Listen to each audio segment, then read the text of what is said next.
Hello అండి, welcome back to my channel. కొత్తగా చూస్తున్న వాళ్ళైతే నా ఛానల్ని ప్లీజ్ లైక్ చేసి సబ్స్క్రైబ్ చేసుకోండి. మరి ఈరోజు వీడియోలో గుత్తి వంకాయ కూరని రుచిగా ఈజీగా చేసుకునేలా చూపించబోతున్నాను.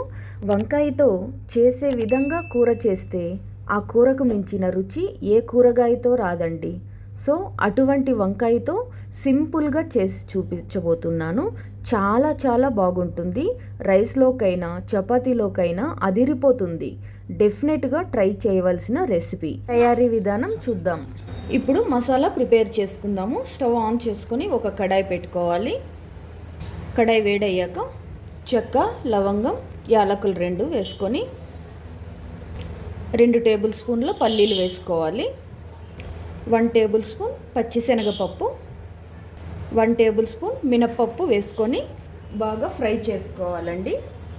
ఇవి వేగడానికి టైం పడుతుంది కాబట్టి ఇవి ముందుగానే వేసుకొని ఫ్రై చేసుకోవాలి. చూడండి, ఇవి చక్కగా ఫ్రై అయ్యాయి. ఇప్పుడు ఇందులోకి 1 టేబుల్ స్పూన్ ధనియాలు వేసుకోవాలి. 1/2 టీ స్పూన్ మెంతులు వేస్తే మంచి టేస్ట్ వస్తుంది. 1/2 టీ స్పూన్ జీలకర్ర వేసుకొని ఫ్రై చేయాలి. లాస్ట్లో కొద్దిగా 1 టేబుల్ స్పూన్ ఎండు కొబ్బరి, 1 టేబుల్ స్పూన్ నువ్వులు వేసుకొని ఫ్రై చేసుకోవాలి. ఎండు కొబ్బరి, నువ్వులు వేగడానికి టైం పడదు, అందుకని లాస్ట్లో వేసుకొని ఫ్రై చేసుకుంటే సరిపోతుంది. చూడండి, పల్లీలు అన్ని మసాలాలు చక్కగా వేగిపోయాయి. ఇప్పుడు ఇవి తీసేసుకొని పక్కన పెట్టేసుకుందాం. వేయించి పెట్టుకున్న పల్లీలు అన్నీ చల్లగా అయిపోయాయి. ఇప్పుడు మిక్సీ వేసుకుందాం. ఇలా మిక్సీ వేసుకోవాలి. చూడండి, ఇలా వేసుకున్నాక ఇప్పుడు ఇందులోకి వెల్లుల్లి, మిర్చి పొడి, మీ కారానికి తగినట్టు మిర్చి పొడి వేసుకోండి. నేను 2.5 స్పూన్స్ వేసాను. 1/2 టీ స్పూన్ పసుపు, 1 ఉల్లిపాయ వేసుకోవాలి. పెద్ద ముక్కలుగా కట్ చేసుకున్న ఉల్లిపాయ 1, 2 మీడియం సైజు టమాటో వేసుకోవాలి. నేను 2 తీసుకున్నాను, పెద్ద ముక్కలుగా కట్ చేసుకున్నాను. నానబెట్టుకున్న చింతపండు వేసుకోవాలి. 1 టేబుల్ స్పూన్ దాకా చింతపండు వేసుకోవాలి. మీ రుచికి సరిపడా సాల్ట్ వేసుకోవాలి. ఇప్పుడు మళ్ళీ మిక్సీకి వేసుకోవాలి. మెత్తని పేస్ట్ లాగా మిక్సీ వేసుకోవాలి. చూడండి, ఇలా మెత్తని పేస్ట్ లాగా మిక్సీ వేసుకోవాలి. ఇప్పుడు ఇందులోకి లాస్ట్లో చివరిగా కొత్తిమీర వేసుకొని ఒకసారి మిక్సీ వేసుకోవాలి. ఇలా పేస్ట్ లాగా వేసుకుంటే సరిపోతుంది. ఇప్పుడు ఈ మసాలాని పక్కన పెట్టేసుకుందాం. చూడండి, నేను 1/2 కిలో వంకాయలు తీసుకున్నాను. ఈ వంకాయలకు ముళ్ళు ఉంటాయండి, అందుకే ఈ ముళ్ళన్నీ కట్ చేసుకొనేసి ఇలా వాటర్లో వేసుకోవాలి. తర్వాత కొద్దిగా సాల్ట్ వేసుకొని వాటర్లో సాల్ట్ వేయడం వల్ల కలర్ చేంజ్ అవ్వకుండా ఉంటాయి. ఇప్పుడు 4 భాగాలుగా కట్ చేసుకోవాలి. చూడండి, ఇలా కట్ చేసుకున్నాక వాటర్లోకి వేసేసుకోవాలి. మొత్తం అన్నీ ఇలాగే కట్ చేసుకోవాలి. చూడండి, ఇప్పుడు ఈ వంకాయల్లోకి మసాలా పేస్ట్ చేసుకున్నాం కదా, ఈ మసాలాని ఇలా మొత్తం వంకాయల్లోకి పెట్టేసుకోవాలి. చూడండి, ఇలా మొత్తం మసాలా పెట్టేసుకొని పక్కన పెట్టేసుకోవాలి. చూడండి, ఇలా మసాలా మొత్తం పెట్టేసుకొని పక్కన పెట్టేసుకోవాలి. ఇప్పుడు కుక్కర్ గిన్నె ఒకటి పెట్టేసుకొని అందులోకి ఆయిల్ వేసుకోవాలి. ఆయిల్ కొంచెం ఎక్కువే పడుతుందండి ఈ కర్రీకి. ఆయిల్ వేడయ్యాక ఆవాలు, జీలకర్ర వేసుకొని కొద్దిగా వేగనివ్వాలండి.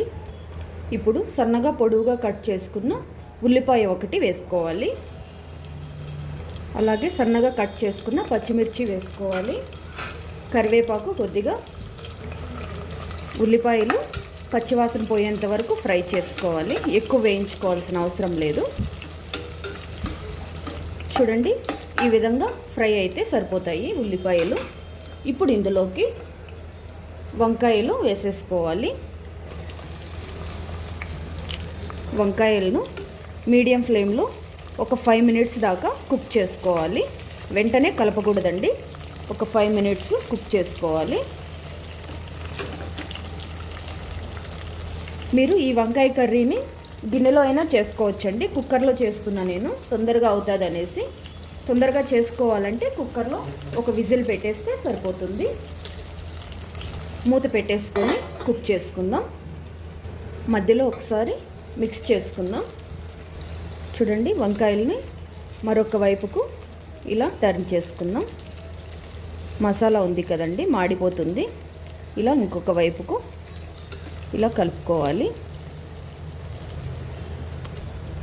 ఇలా మరొక వైపుకు టర్న్ చేసుకున్న తర్వాత ఇంకొక 2 మినిట్స్ ఫ్రై చేసుకోవాలి ఆయిల్లోనే. ఇప్పుడు చూడండి, చక్కగా ఫ్రై అయిపోయాయి. ఇప్పుడు ఇందులోకి మిగిలిన మసాలా ఉంది కదండి, ఆ మసాలాను కూడా వేసేసుకొని ఫ్రై చేసుకోవాలి. మసాలా మొత్తం బాగా ఒకసారి ఇలా మిక్స్ చేసుకోవాలి. చూడండి, చక్కగా ఫ్రై అవుతుంది. మసాలా మొత్తం పచ్చివాసన పోయేంత వరకు ఇంకొక 2 నిమిషాలు కుక్ చేసుకోవాలి. చూడండి, ఇప్పుడు మసాలా మొత్తం ఫ్రై అయిపోయింది. ఇందులోకి వాటర్ కొద్దిగా వేసుకోవాలి. ఎక్కువ వేసుకోకూడదండి, మనం కుక్కర్లో పెట్టుకుంటున్నాం కాబట్టి 1.5 గ్లాస్ దాకా వేసుకుంటే సరిపోతుంది. చూడండి, ఇలా ఒకసారి మిక్స్ చేసుకుందాం. ఇలా బాగా మిక్స్ చేసుకున్నాక చూడండి, ఇలా ఉంటే సరిపోతుంది. వాటర్ వేసుకున్నాక క్యాప్ పెట్టేసుకొని మీడియం ఫ్లేమ్లో ఒక విజిల్ వచ్చేంత వరకు కుక్ చేసుకోవాలి. ఇప్పుడు స్టవ్ ఆఫ్ చేసేసుకోవాలి. ఇప్పుడు మూత తీసి చూద్దాము. చూడండి, అంతేనండి, సూపర్ టేస్టీ యమ్మీ సింపుల్ గుత్తి వంకాయ మసాలా కర్రీ రెడీ. చాలా చాలా ఈజీగా చేసుకోవచ్చండి. టేస్ట్ కూడా అదిరిపోతుంది. డెఫినెట్గా మీకు నచ్చుతుంది. ఈ కర్రీని మీరు ఇంట్లో ట్రై చేసి చూడండి. వీడియో నచ్చింది కదూ? ప్లీజ్ లైక్ చేసి మీ ఫ్రెండ్స్కి షేర్ చేయండి. మరిన్ని వీడియోస్ కోసం నా ఛానల్ని సబ్స్క్రైబ్ చేసుకోండి. Thanks for watching.